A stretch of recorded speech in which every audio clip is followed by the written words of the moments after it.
What's up YouTube, Jeff back again today, another very exciting video for you guys. And as you know, I just unboxed the iPhone Air, working on some hardware content comparisons to the S25 Edge, as well as some of the other iPhones as well that I've been able to unbox. And indeed, I wanted to share with you guys some of my initial thoughts on iOS 26. Particularly in this video, I want to tell you guys 3 changes that I made right away that I think make iOS 26 a lot better for most people.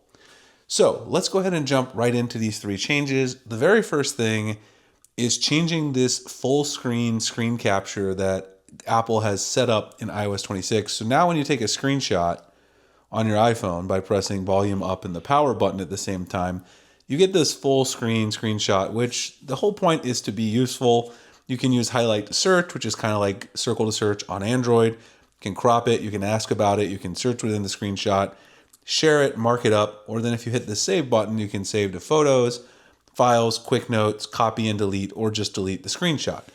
But a lot of times when you take a screenshot, you want to just quickly either share it or save it, and you don't necessarily want that, you just want the minimized preview that used to be here.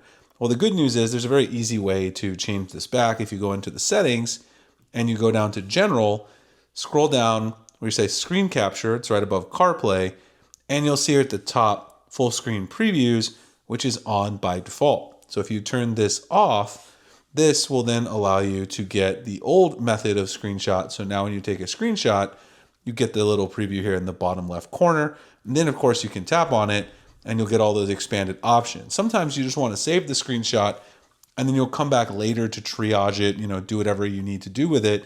But you don't necessarily want to have that full screen pop up and interrupt whatever you're doing at that moment. This is something that I changed because I personally prefer the old version. And if I do want to tap on it and get those richer options, I can certainly do that and they will still be there for me. The next thing that you may want to take a look at in iOS 26 is the new adaptive power mode. Now, for a lot of people, this is actually going to be very useful. But if you go into your settings, let's go down this time back to the main settings page and scroll to battery here.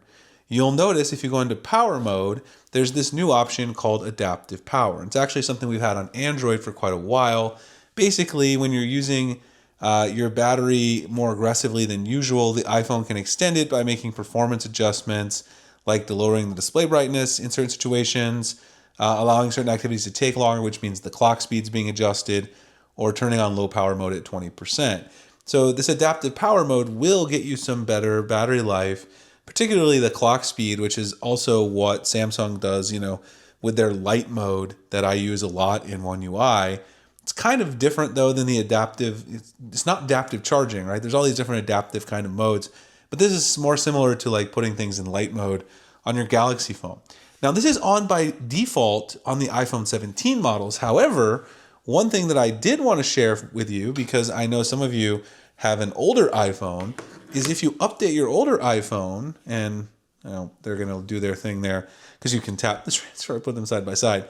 On your older iPhone, this is my 16 Pro Max, if you install iOS 26, you're going to see that this is not turned on by default. So if you notice you're not getting the best battery life on your old iPhone, you may want to turn this on, as well as the adaptive power notification, so that you have some idea about what it is doing as well. So that is definitely something that I think is worth doing, something that's worth changing, so that if you have an older iPhone, you still get the benefits of that adaptive power mode. The final thing is liquid glass. Well, as beautiful as it is, it may not be for everyone. It really makes some menus and text difficult to see.